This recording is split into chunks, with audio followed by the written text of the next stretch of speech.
we'll begin. So welcome to our third social distancing series, ReframeWork series. This is all intended for us to use this time effectively and learn a new skill or two. And we're really thrilled to have our concluding session focused on the chatbots. So Anna, thank you for sponsoring this event. I'd like to pass the baton to you to welcome everyone and kick off the session. Just a couple of words to all of you. Now that we are all at home broadcasting out, we decided to create a whole series of workshops like this, developing new skills. We are starting with chatbots, but we are now creating a schedule for May and maybe going into the summer. So stay tuned. We're going to be telling you more about it as things evolve, and we will be you'll be hearing from us soon. And on this note, I want to pass it back to Stella. Yes, and the session today, we will conclude the training and we will continue the conversations through Slack. As previously we asked, it's all about your participation and asking questions and engaging. This is really for all of us to learn. So feel free to interrupt and feel free to use the chat section to ask questions if you have anything as we go along. So who are today on the agenda? So we have, again, Francesco and Maurizio, who are part of Kwarrel, who will be sharing more the technical and the business integration of chatbots. We'll have Sophia sharing a little bit more about the theoretical aspect of integrating and APIs. And then we have Tom, who is one of our HCAT students who actually built a chatbot for the class that he took. So I would love to ask Tom if he can share his creation first, and then we'll dive with Sophia into the APIs.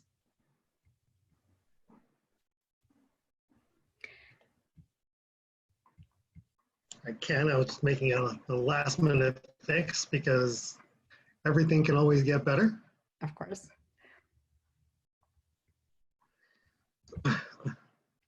And if there were others who build the chatbot and would like to share or have questions or we need to troubleshoot anything, please feel free to jump in as well. Hey Stella, can you add me as a co-presenter? Absolutely.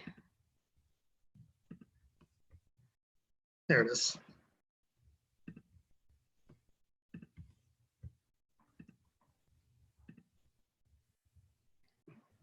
All right, so I'm going to take this from a slightly different, from a slightly different perspective, because I had the advantage of going through Stella's class, and before we built our chatbot, we were able to develop a persona as well as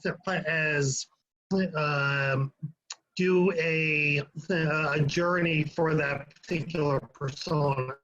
So before I get to the chatbot, I want to show you why the chatbot was created and what the benefits were. So Richard is a typical recruiter for wealth management. He has about 5 years of experience. He is strongly empathetic, great energy, positive outlook. He's motivated to do the best job possible to find and recruit the best people possible for the firm. Richard's goals are to go through, he wants to grow through employee referrals and be the first one to contact a potential candidate. So he works hard. Technology is important to him. Everything that gives him an edge are things that are important to Richard. So I realize this is a little blurry, but I want you to see what's happening here as he goes through his day. This is when he starts off his day. Typically, he comes in, he's in a good mood, but sometimes, it's New York City, so he comes in, he deals with bad traffic or trains or some type of other less than pleasant experience. So his day doesn't start particularly well, but then he gets right into his day and he starts making calls and going through his meetings and seeing how his day is set up. So that makes him feel a little bit better. and then he has to go into a team meeting. And sometimes team meetings are great, and sometimes team meetings just get in the way, especially if you are being productive and you're ready to go, right? And you have this idea, this plan, but okay, let's do the team meeting first. So you go throughout his day and you can see the highs and his lows. The lunch gets 3 stars up. Excuse me. In the 3 stars down, or the 3 thumbs down, is compliance training. Everybody's favorite. So as he gets to the end of his day, he has a it's a relatively good end of the day. But ideally, we want to change his day from being thumbs down to being primarily thumbs up. You'll see that in this scenario that Richard's only thumbs down comes from compliance, but it's not as bad as it was. Because rather than starting off his day as he did in the beginning of the original process,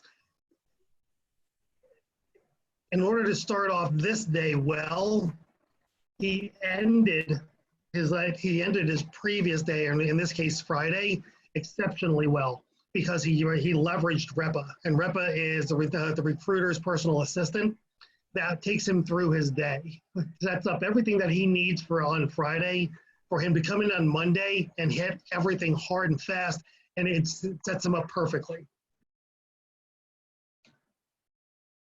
So Richard begins his day fully prepared. He's ready to begin. His day has been pre-planned based on his input from the end of the previous day. So whether it's Friday, Monday, it doesn't make any difference. He doesn't have to prep for his day. It's already done for him. So REPA will help him to focus on mission critical and strategic actions, speaking with candidates, meeting with candidates, and hiring wealth management and FAs. It's accomplished through the automation of time-consuming tasks, scheduling appointments, and scraping the web for high potential candidates. So based off of that information,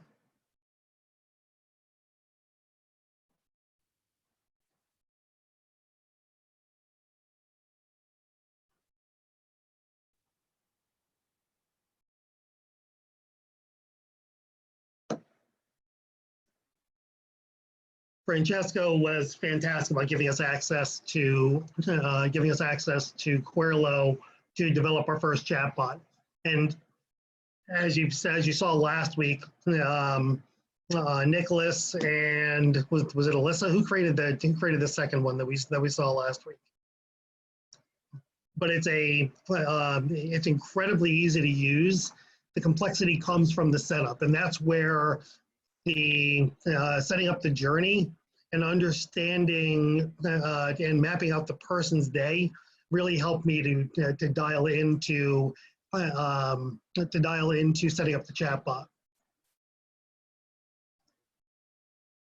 So when Richard gets to the end of his day, he automatically logs into REPA, and REPA gives him feedback. It doesn't just say, "Hi, how are you?"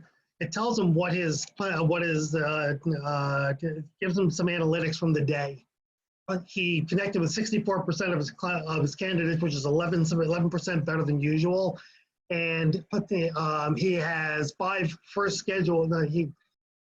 He scheduled 5 first interviews for this week, and that's an incredible start to the week for him. So REPA wants to know, do you want to set up tomorrow's schedule? He's going to say yeah. REPA's going to go through his schedule and say, okay, let me get a list of candidates and schedule for next week. This will take a moment. So this is Friday.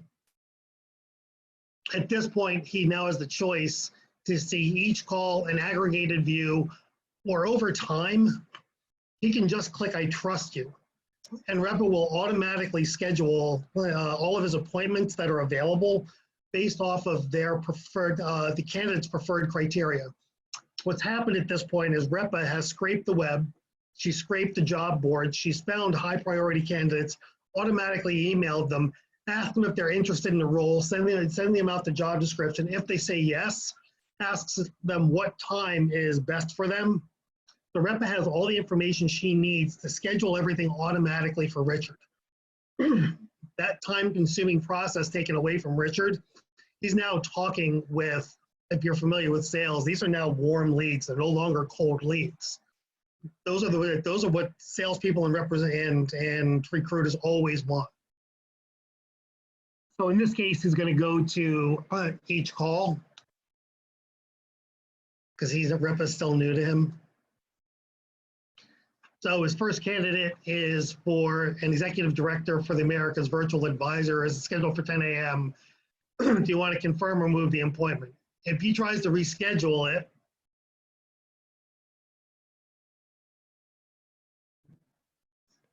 it'll say, okay, but based on Mr. David's preferred time, I can reschedule the call to 3 p.m. Tuesday. If any of these times didn't work, REPA would say, okay, let me pull this back. REPA is making a recommendation based off of Mr. David's preferences, first time, second time, third time. So it's giving them to him in the order that would be most preferred by the candidate. And you always want to take the candidate's best times.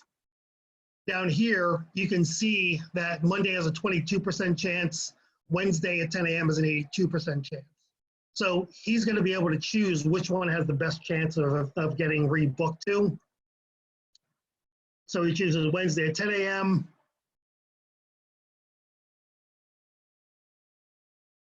He'll send and Rep will automatically send the email invite. Everything is templated. Everything's done. Is there anything else you'd like to do? No, thank you.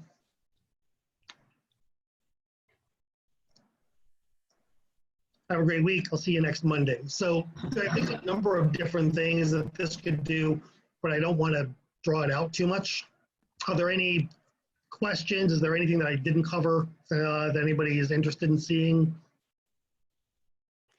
I hope this gives everyone some ideas of the power because it simplifies the user interface and it creates and it taps into the capabilities of integrating with all your backend system. So this way your user experience or for employees or candidate experience, it's significantly improved and the complexity is hidden behind the technology.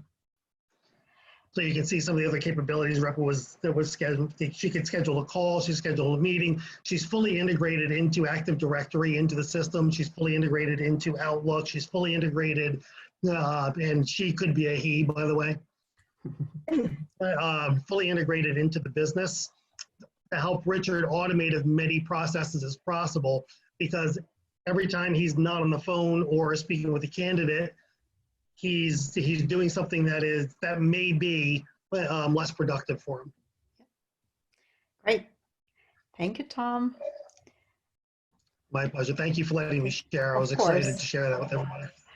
Really, really proud of the accomplishments and how quickly you were able to create something like that. So was that, Maria, yeah, go on. Real quick, Maria asked the question, where is REPA getting the data from? Yeah. So REPA, as I was just talking about REPA being integrated into Outlook, Active Directory, it could be integrated into the HRIS system to identify what roles are available so he doesn't have to search for them or wait for them to come to him. REPA could be integrated into any system that gets him the information he needs, as well as being able to push information out. And speaking of those integrations, this is the perfect transition to learn how those happen. And there is such a thing called APIs, and I'll let Sophia help simplify and explain what that looks like and how it's being used. Sophia, take it away. Thank you. Let me share my screen.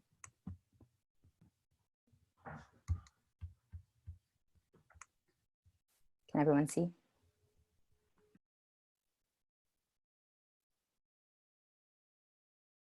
Are you guys able to see my screen? Yeah. Yes? Okay, cool. I had trouble with it last time, so just wanted to make sure. Hey everyone, it's great to be back during these sessions. And today I will be talking a little bit about chatbot integrations, specifically with APIs, in general, how APIs fit into the overall architecture of your conversational AI, and how to start kind of poking around and exploring on your own. So I think at the very top level, we should kind of discuss why even integrate. In my experience, integrating your chatbot with APIs and other services can really elevate the experience of actually communicating with it. It can really take it from kind of just a back and forth conversation that you've kind of just hard coded on your end, and elevate it to a more dynamic and automated solution where you can bring in a wide variety of kinds of data, and really just make things very streamlined and even delightful for the people you're interacting with, whether that's kind of more personal fun data or more kind of business system type stuff you're trying to accomplish. For the purposes of this presentation, I've kind of split the different kinds of integrations into messaging and service integrations. You would use APIs to accomplish both of them, but what I mean by this distinction is messaging integrations and what I refer to as messaging integrations is sort of just taking your conversational AI that you've built out, the flow you have created, and integrating it with a conversational tool that your users already use. So this can, like Facebook or Google Business Chat, WhatsApp, any of those services. So this can be a great idea for businesses who have an existing customer base that uses a certain method to communicate with them already, because then you can kind of just plop your conversational chat in there, and then your users don't have to learn like a whole new method of interacting with your brand or your business. They can just go right to Facebook chat, or Telegram, or whatever it is they already use, and have access to your conversational AI right off the bat. By service integrations, I mean integrating with things like Google Maps or Spotify or Yelp, or just kind of all these repositories or databases of information that you might want to bring into your chatbot and integrate based on what you're trying to accomplish. Things like Yelp reviews, or maybe map information if you want your user to select a location, or a YouTube video, or anything like that that you want to dynamically bring into your conversation rather than kind of hard coding a link in there to a certain video. First, I should cover what an API even is. It's certainly kind of a tech term that gets thrown around a lot, but I didn't really know what it was until I started working with them myself. API stands for Application Programming Interface, and what it basically is just a set of rules or methods or functions that allow applications to talk to each other through the internet. This way, different applications can share around data, they can update data, they can just sort of talk the way machines talk, without you as the chatbot developer necessarily knowing the details of how that data is actually implemented or stored in the backend system. So for instance, let's say you wanted to build a chatbot that has the ability to give users the weather based on where users' location is. Obviously, you can't put that into your conversational flow that you're actually building in Kwarrel, for instance, because you don't know what the weather's always changing. You don't know what it's like. People could ask for any location, and it just doesn't really make sense for you to be hard coding that information in there. So, a logical place where you could find that information is the weather company, for instance. But again, you can't, do a search every single time to find that information. You need a way to programmatically get it for whatever location the person is asking for, in like a very real-time way. So, but you don't necessarily know like how the weather company stores that information, what its database is like. You don't have access to that database. It's all stored away in their server somewhere. So that's where APIs come in. Basically, with a hypothetical weather company API, that's the weather company getting together and being like, okay, how are we going to give external applications access to our data? What do we want to let them see? How are they going to ask for it in a way that we can recognize, and how are we going to send back information in a way that they can use and that they can predict it's always going to be that format. Yeah, that's basically what APIs do.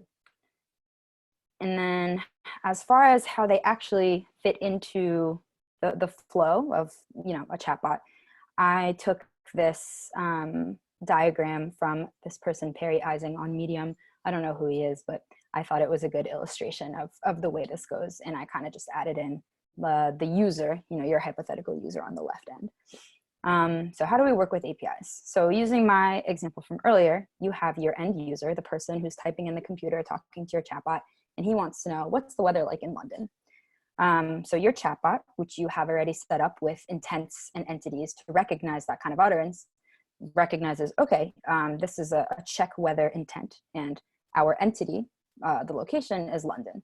So the chatbot takes that information and it knows that the next step is to actually get that from the weather company. So it puts that information together in whatever way the API is expecting, which we know because that information is online. It's like, hey, here are the parameters you have to send, and here's the specific code that has to go in there, so the API knows what's being asked for. The chatbot puts that together and sends that request, get the weather in London, through the internet, through the API. The API receives it, understands what type of transaction is being requested here, and then goes into stuff on the weather company side, their databases that your application doesn't really know about at all, finds that information and puts it together in kind of like a package to return it. So it sends it back to your application, again, through the internet as a response. And that response is weather information in London. Your chatbot receives that, and then it does with that information whatever you have programmed it to do. So maybe you want to read it back just the way it is. It's 62 and rainy in London. Maybe you want to give forecasts for the week. Maybe you want a visualization. At the point, that information is in your hands and you can do anything you want with it and give it back to your end user. Yeah, okay. So I use this terminology, request and response. Those are kind of just the two sides of the bidirectional exchange here. There are a lot of different types of requests in the API world, but the two most common that you're going to see are GET requests and POST requests, which do what they sound like. GET requests basically just retrieve information from whatever database or server it is and return it to your application. Retrieve information based on whatever you ask for. And this URL I have down here is an example of what's called an endpoint. And an endpoint is just corresponds to like a particular API or a particular functionality you're trying to use. So what I mean when I say it gets sent through the internet is this basically gets run like in the internet the way you would run any other kind of URL. And this just tells, the Spotify API, for instance, what we're trying to do here. So this is kind of the base that tells it like, hey, I'm trying to use the API. This tells it that you want to do something with artists. Here you would put like the ID, that's like one of the parameters I mentioned to hone in on a specific artist. And this is telling the API, hey, I want to see the list of albums that this artist has. So for instance, the API request that happens in this example I was going through is a GET request because you're just trying to retrieve information about the weather. A POST request actually changes or adds information in that database. So this is used in situations like, if you have some kind of an online shopping chatbot and your user had previously placed an order, but now they want to cancel that order. So, maybe your chatbot asks for the order number and then can send that POST request to the API, like here's the order number, here's the new status, cancel. And then that gets updated all the way over here in the database. So now that order is canceled, the user doesn't have to do anything other than saying it to the chatbot. They don't have to like log in and cancel it themselves. And the endpoint kind of looks the same. They're all URLs that basically correspond to a specific type of thing you're trying to do. As far as how APIs actually, like from a technical perspective, how they live within the chatbot, it depends on the platform you're using. Like for instance, Watson Assistant has something called context variables, and you have to like pass stuff from the chatbot into a separate code layer. At Pipestream, where we're currently, APIs you kind of make the calls within scripts that you call within your chatbot. Those are called action nodes. So the details of the implementation depend on the platform or what tool you're trying to use, but in general, the API calls live where the rest of the code lives for the chatbot. And some ways to get started. The great thing about APIs is that there's a lot of information just publicly available if you kind of Google it. So I think if there are any services that you're interested in, be it SoundCloud, Uber, Grubhub, like all these things have APIs, and they are, it's worth Googling them and seeing if there's documentation on the website and quick start guides just to see like how this API, what it does and how it does what it does. A lot of APIs are not exposed. What I mean by exposed is that they're not, exposed APIs are APIs that have been made basically public and free for users. So there are some APIs where you can just get going right away.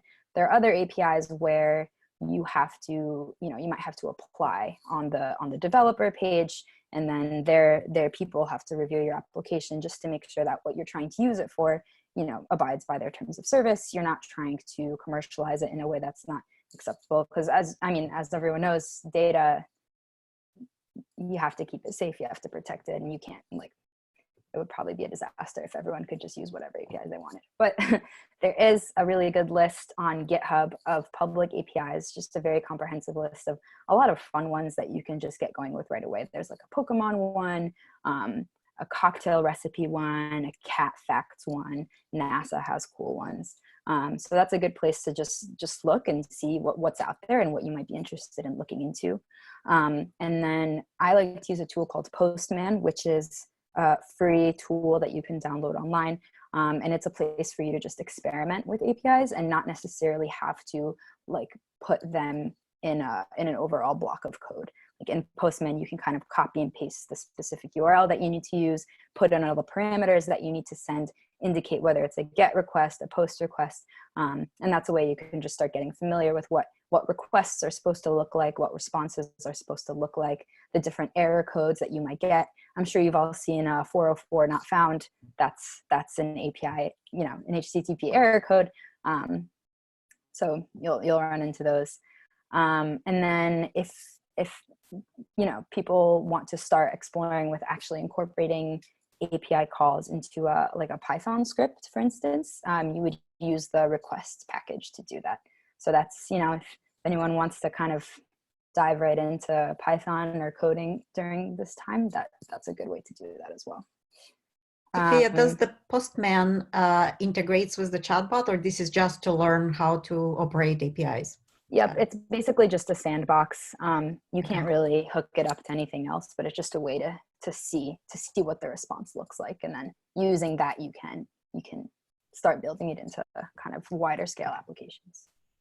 Yeah, so I have a demo to show of a chatbot I built at work that uses a good deal of Spotify API integrations, but just wanted to see whether there were any questions before I go into that demo. I have a question. So I know you mentioned that Kwarrel could actually work with databases. So I've been using MySQL a bit lately. So could it work with that? Yeah, I mean, MySQL, it could. It depends on the API, I think. I personally don't really work much with MySQL, so I'm not super confident in my answer right now. But yeah, I mean, that's just if you want to work directly with a database that you have access to, that would work. I think it's more, APIs are more useful for, you can't go right into the Google Maps database or anything like that, or the Spotify database. It's just not something you have access to. So that's when an API comes in to sort of give you a way to interact with those databases that you just are not publicly available for the average user. Okay, thank you. Yep. And we have both Francesco and Mauricio who will talk about the Kwarrel integration specifically, so I think they can probably address some of your questions too. Okay, cool. Any other questions? Sounds like enough. Ready for the demo, Sophia? Awesome. All right, let me get my head up here. Okay, so this is a demo I built using the Pipestream platform. Hopefully it'll load.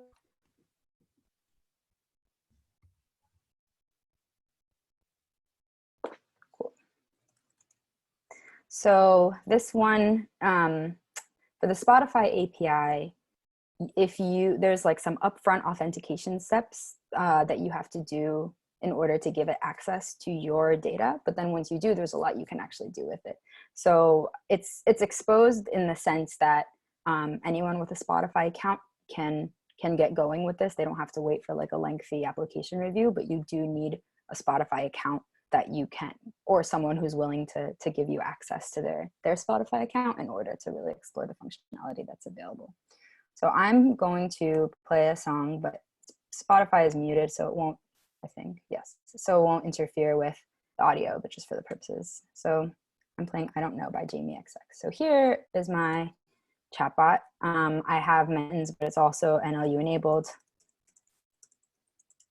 So I want to know what song is playing right now.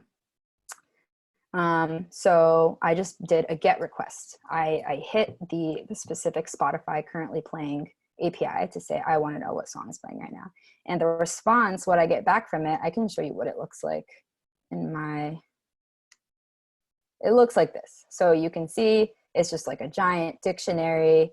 It'll tell you the name of the artist. It'll tell you just a variety of IDs, like the song ID, the artist ID, all this different information. But this is basically what the response looks like. It's formatted as a dictionary. And then you can, I'm programmatically just parsing through it and grabbing the information that I'm going to need later. So what I'm doing is I'm grabbing the name of the song, I don't know, the artist, and then I'm just plopping those in the sentence. You're currently playing blank by blank. What would you like to do? So I'm just populating those variables dynamically every time I call this API. And I can do a variety of things. Paused, I'm gonna unpause. So I can get more info about it. I can add it to my library. So I wanna add it to my playlist. So when I hit that, I'm running another GET request, this time to the playlist endpoint to see the playlists that I have in my account. So you can hear, these are all my public playlists. So test playlist, all these other ones. And then I'm converting those to these buttons. So then I can select maybe test playlist. And now I'm running a post request. So this time, since I'm actually trying to update something on the Spotify side of things, I sent it the ID of the playlist I want to add the song to, and also the ID of the song. And now if we go to my test playlist, that song is in there now. So you can see an update on the live end. I can also do things like see more songs like this. To do this, I'm sending the ID of the song to Spotify's Recommender API. They have an API that if you give it a song ID, it'll spit back, things that it thinks are similar based on however Spotify does. I don't know what their algorithm is for that. So I'm grabbing those, taking the top 5 and saying, hey, like, do you want to queue any of these up? So I'm going to select Chewing Gum by Blood Orange. And then that's another post request. So now I'm sending that particular ID to Spotify. And it's at the end of my queue. There we go. I don't know why it's lagging so much, but there you go. Yeah, so there's a couple more things I can do with this, but I mean, it all kind of uses the same principles of kind of just this ongoing interaction using between Spotify and my conversational solution, using pretty much GET requests and POST requests. So that is kind of how it looks in reality, or once you've done all the development work, how it looks to a user. So you can kind of start getting some really, really interesting, when you combine the capabilities that are available within your conversational AI platform and the kind of information you have access to from the APIs, you can start getting really creative with, what you want to show your user, how you want to show it to them, how you can help them interact with their own account information just in the conversational interface. Yeah, so it's a lot of fun. And if anyone has any questions now or down the line as they start, poking around in documentation and looking into APIs that interest them, definitely let me know, because yeah, I love working on this. So if anyone has questions. Thank you, Sophia. So if you have any questions, put them in the chat. We'll hopefully have a little bit of time at the end as well. And now we would like to take it from a personal application of APIs to more of a business side and how you can use it in the context of your workplace. So is that Francesco and Maurizio? Take it away. Yeah, I introduce you Maurizio Ranabold is our global CTO, and he is going to present you one of our solutions. Maurizio, you can take over. Hi, everybody. Sophia, thank you very much for your presentations of the APIs. That was very good. And I would like to tie you into your explanation and take it into the Kwarrel version of this. So that we have seen what APIs are, what they can do, what they can be used for, and how to interact with them, how to use Postman to, explore them. That's the best tool to do this. And now we are going to be seeing how to do this with Kwarrel specifically.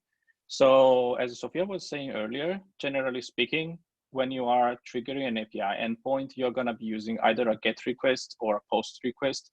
Then there are delete requests, update requests. There are various kinds, depending on the way the API is designed. A different method may be requested, may be required for whichever operation you need to do. For what concerns Kwarrel, we have two ways to interact with endpoints. We use our GET calls, like I will show you in a moment here, directly over to an endpoint, like Sophia was doing earlier, or we implement middlewares otherwise. What is a middleware? A middleware is a short script. Generally, we write them in PHP, but when they get more complex, we may use Java or any other kind of language or scripting language, as you prefer, you're familiar with. And we use this program to convert and translate the input of the API and convert it in a way that is usable directly for the chatbot. So this is usable, is important, for example, when you want to interact with the database, like was asked before. If you want to interact with the database doesn't have an API itself. Usually you have to connect to it with a, I don't know, a JDBC or ODBC or whatever kind of connector. And that is usually implemented in a language. Like, for example, in PHP, you will have the MySQL driver, for example, and you can build a middleware endpoint on top of it. And then you can use this middleware endpoint to trigger a specific operation onto the database. So let's say you want to write a new record into your database. What you will do is you create a middleware specific to that kind of record. And this middleware will take a few parameters as the input, which can be sent from the chatbot, and then execute the actual write. So this is the purpose of the middleware, being a piece of script, a piece of software that's in between the chatbot and the final destination, be that a database or even an API. Why would you use this with an API? You would use this with an API if, for example, you needed to make multiple calls to obtain a result. Like one case in the real world that we have found is, for example, if you want to post a leave request to SuccessFactors, which is an SAP application that's very popular, you would need, for example, to create an attachment first if you needed to send some documentation, for example. So first you will need to trigger the endpoint in the API to upload the image that you have gathered with the chatbot, and then you have to actually make your post request with the data coming from this first request. So for anything that is a little bit more complex than a simple get call or post call to your API, you want to build a middleware. Now, to see this from the Kwarrel point of view, here I created a very simple chat in which I collect a parameter at the beginning by asking an open answer question. You can see here that my parameter is then stored into the scope variable param, which I then use to make my GET request. So what we do here is we reach a checkpoint in which we create this get from remote command. This is where the magic happens if you want. Here you can see the endpoint that I'm calling. And you can also see now it's actually covered by my Zoom. Over here, you can see that this is where I'm printing the variable within the URL. So what I'm doing here is the equivalent of what I would do on Postman by calling this endpoint and specifying this variable param as my parameter. Now, generally on Kwarrel, when you want to use a variable, you will print it by using the single curly bracket. Within a URL, you want to use the double curly bracket for encoding reasons. You want to make sure that every character that is not usable in an URL is escaped correctly. And to do this, you use the double curly bracket.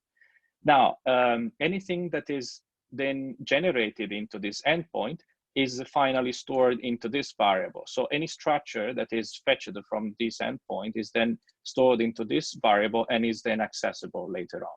So for example, if I call this address, what I see is this, which is very similar to what Sophia was showing earlier. This is an endpoint that I built for a specific demo that I will show you later, which is nothing more, nothing less than a JSON structure like the one that was described earlier. Now, to see it a little bit better, I had it formatted here. You can see the actual tree over here.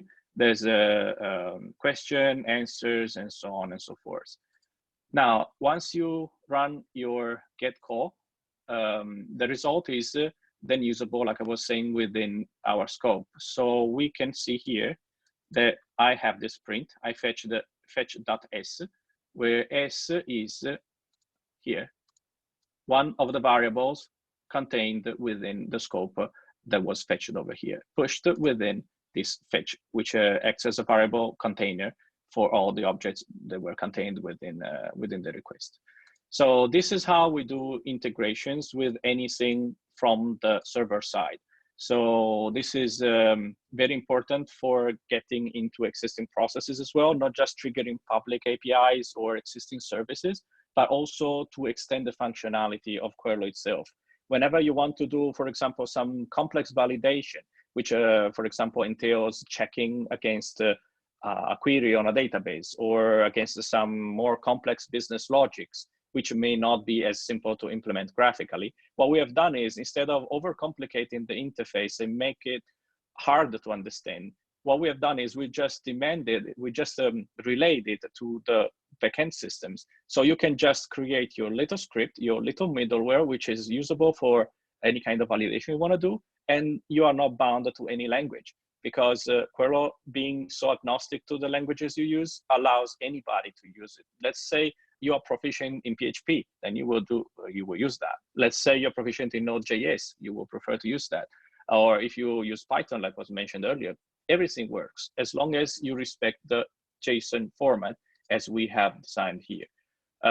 Basically, all you have to do is create this object that contains this s=1 variable, which is the only reserved keyword, which is used to determine whether the call was successful or failed. And that's all you have to do to make this work. Now, to move one step further, you can also use complex structures like the one we were seeing over here to do things with these variables. You don't need to only print them, you have other possibilities. In this case, for example, I created this, this demo to show you how a question can be rendered dynamic by creating a data source. Now, this format that we were looking at over here is not just a random format, but it's actually the format used for the overriding of question structures. So what you can do here is you can generate this structure with all the, let's say, with different text for the question prompt and with different answers and with different additional variables, even if you need them to be able to do more work later afterwards. And all this can be generated from the server, and then it can be sent over to the chatbot in order to change the way the question is actually displayed. So let's see how it works over here. This is the call that we have made earlier, that we have seen. And this is how the question is designed statically within the graphical interface. We can see we have a text for the question, which is just, this is the original question before override. While instead, our actual text is question goes here. So once we run it, we will be seeing question goes here instead, which is not what is written over here. Then we have created two branches, branch A and branch B. These are used as branches rather than answers because from a graphical point of view, you can generate branches in order to continue your flow and divide whatever action may happen, whether the user ends up on branch A or branch B may be different. So you cannot know how many answers there are going to be, right? Because let's say the override generates 10 different answers. You do not know how many there are going to be. What you can know is how many different outcomes there can possibly be depending on the answers. So what we can do is design the branches like I did here, branch A and branch B. When you go over here, you will see that the answers are then declared towards a certain branch, not an answer itself, because the answer becomes what you override it with. but the branch. So you create as many answers as you want, but you can decide on which branch those answers will bring the user. So for example, here I have the first one that goes to branch A, the second one also goes to branch A, as the text actually says, and the third one goes to branch B. So if we try this out, you will see that we have 3 buttons, which are not the 2 buttons that we have here, but there are 3 in fact, which are the same as we see in the JSON format. And if I choose one of these 2, I go into the A branch. If I go onto this one, I go into the B branch. And this is the text that I saw, and this is what happens afterwards. So if we go and compare this text with what is happening here, then this is where we are, right? So this is a way to use the integration with a backend system to render your content dynamic, to control the flow of the chat, and to represent the data that you need within a multiple choice question. Now, there are other ways to render your chat dynamic. In the interest of time, unfortunately, I cannot show you everything. This is just a quick example of how to integrate with the backend system to get some information that you can then use to make your chat more dynamic and more complete. This is what the first example that we saw at the beginning of today's session could be using to make the data that was shown actually dynamic. Since we were seeing this chat earlier, we can see that the data that was shown to us was all written and hard-coded over here, but nothing forbids me for changing this 64% into a variable that comes from the server through my original get call over here. Right, so this is it for what concerns the integration with the server. As you can see, it's fairly straightforward and fairly simple. It's just a matter of leveraging APIs, the way Sophia was describing. And keep in mind, any call is always a server to server. So you will never have a security issue here because the chatbot in the client does not communicate to the API directly, but it communicates through the server, which is also very important. Because if you are in an enterprise, or even not a particularly important situation, you do not really want anybody to tamper with the data directly onto the API. You always want to filter it. All right, so Kwarrel also allows the integration with the client, not just with the server. What we've seen so far is a server-to-server integration in the interest of triggering APIs and middlewares. Now, one other thing I wanted to show you is the integration with the front-end system. Now, as you probably have seen with the previous presentations by Francesco and Jing, you might have seen that usually we embed a chatbot within a website, or there is some sort of a host website, a container, which may or may not have some functionalities. Now, here we have simple chat that allows us to see how the chatbot can actually control the website in which it is hosted, which is a completely different way to make an integration. So for example, here I have my chatbot. It's currently on this page, as you can notice the address. If I click OK over here, I will trigger an event within the chatbot script, which is very similar to this one. It's just a checkpoint with a command such as this. And this changes the page by sending an event over to the host website. Now, the chatbot is the guest, and the host website has a way to handle these events. Now, on our documentation over here, you can see how this would be done on the client side. This is how you create it. This page is very thorough. If you want to go through it later, please feel free. All the documentation is over here, free for you to check out. So what you do is you create a new command over here. You select all whatever options you need. Everything is free because it's then configured by the programmer on the on the host website. And then on the host website, you have to put an event handler, which is this piece of code, which basically is a way to capture the event that is thrown by the guest chatbot. So the chatbot generates this event, which you needed to capture and do something about. Now, what we have just seen, which is the change of page address, the URL has changed, is triggered by exactly this example over here. So what happens is we add first an event listener to the window, and this event listener then calls this function, which then handles the data that's passed over to it by the chatbot. So the chatbot will say, basically, I want you to navigate page where to this page, and the handler does exactly this. it navigates the page by taking the address that was passed, the URL, and changing the window location by using the command on JavaScript to change the page, the URL on the current window, right? So this is how you can send a command from the chatbot to the guest in order to control it. Now, to give you a further example of the power of this integration, I will show you that, for example, here we have currently 12 itineraries. We obviously have all the filters as you normally would in any e-commerce. So this is just a regular page, a regular e-commerce, right? You can do whatever you want, or you can just follow the chatbot that can give you some suggestions. So I was saying here we have 12 itineraries. As I browse them, I don't really know what to choose. So I just keep going. I say, all right, show me what you got.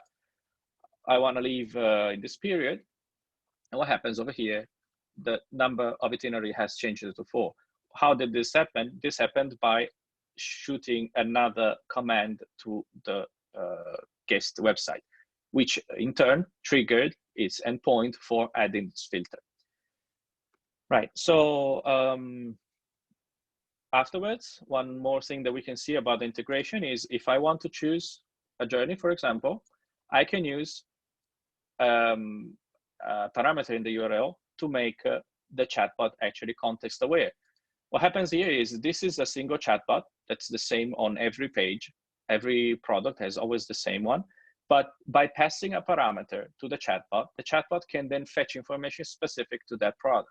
So I do not need to create 200 chatbots, 200 scripts, all different depending on whichever product I want to show. I have a, let's say I'm the owner of a hardware store or of a computer hardware store, and I have 200 different products. It would be unthinkable to create 200 different scripts, one for every product. It would be ridiculous. So what I would do instead is I would just add one more field within the database of my products, which will contain the description of the product that I want to show through the chatbot, which is, for example, this one, right? Then we can always make things more complicated. This is just for the sake of the current display.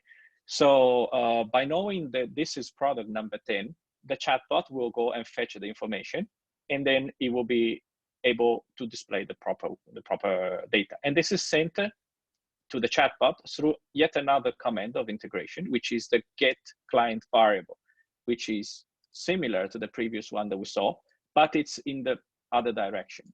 So we know that the client event handler is an event that is raised from the chatbot and then handled by the host.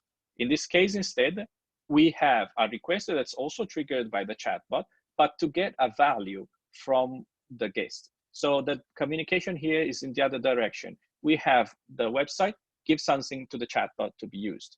Now let's see this example, how it works. And it's very similar to the other one because we are still using the same event listener, but in this case, we are using a different message type. So if before the message type was client event, as you can see here, this is a client event of type navigate page. Here instead we have a message type of type get client variable. And the variable that we want to fetch is the variable called the my client variable, like in this example. So this same handler, which is the same one as we saw earlier, has a different function of actually generating this signal for the guest chatbot and pushing over the variable to it by using this line of code. So you do source, which is the source of the event, post message, the value, and the origin. So by doing this, I will know within my chatbot scope that the variable that is being requested, which in this case is my client bar, has this value, and from now on I can use it within my scope. So this allows me to take this 10, which is known by the by the host website, and push it over to the chatbot, which then can make an informed get call, such as this one, by specifying that same variable in my request, making the data dynamic and possible to be shown in this page. Now, I think this is about it for the main comments. If anybody has any question or if I haven't been clear, please ask away. Questions, reaction, thoughts? Hi, Maurizio. This is Maria. Hi. Hello. Hi. Pretty amazing work. I had a quick question regarding VR headset and using a web bot in a headset. How would that work? Using a VR headset. Well, that depends what you want to do with the VR headset. There are many things that can be done with a VR headset. For example, you may think about using it to see a virtual environment, which is usually a 360-degree picture or video or I don't know, all sorts of things.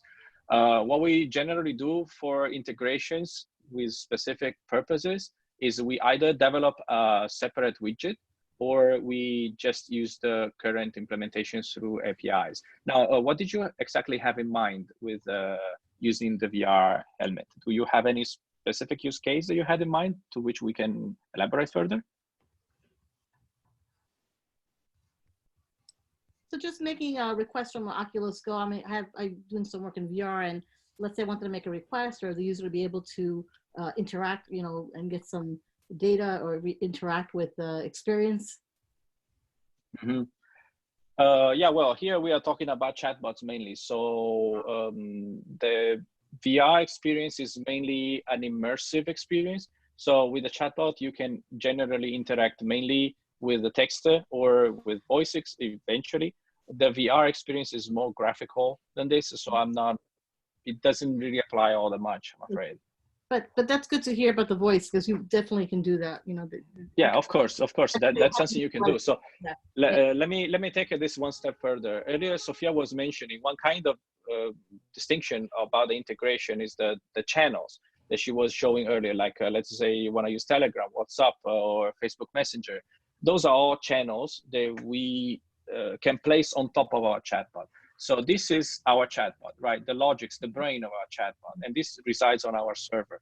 How we use this, how we interact with this is the channel. So the ones I've shown you so far, and Francesca has shown you so far, these are all using our channel, which is our HTML5 client, which is pretty advanced compared to many others. So we prefer to show this.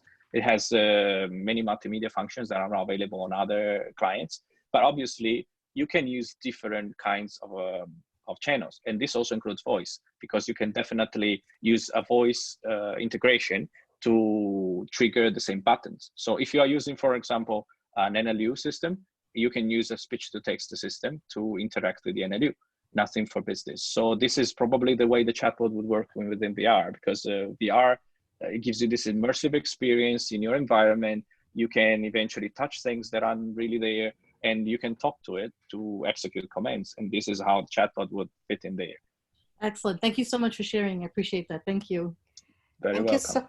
Thank you so much, Maurizio. And in the interest of time, I want to just highlight and make the announcements for the upcoming sessions. We are starting to plan the subsequent ones. We want to dive into intelligent automation, and we'll have a couple of sessions by one of the NYU instructors on the robotics process automation and other types of automations. Then we want to have a session with a legal expert to help us understand the impact of CARES Act and ask more of a labor market specific related questions. And then we'll have algorithmic responsibility later in May. And as with all the other sessions, please continue to share your work on the Slack channel and suggest any future topics that you're interested to learn more about. And with that, thank you so much, everyone, and have a wonderful rest of the week. And see you in a few weeks.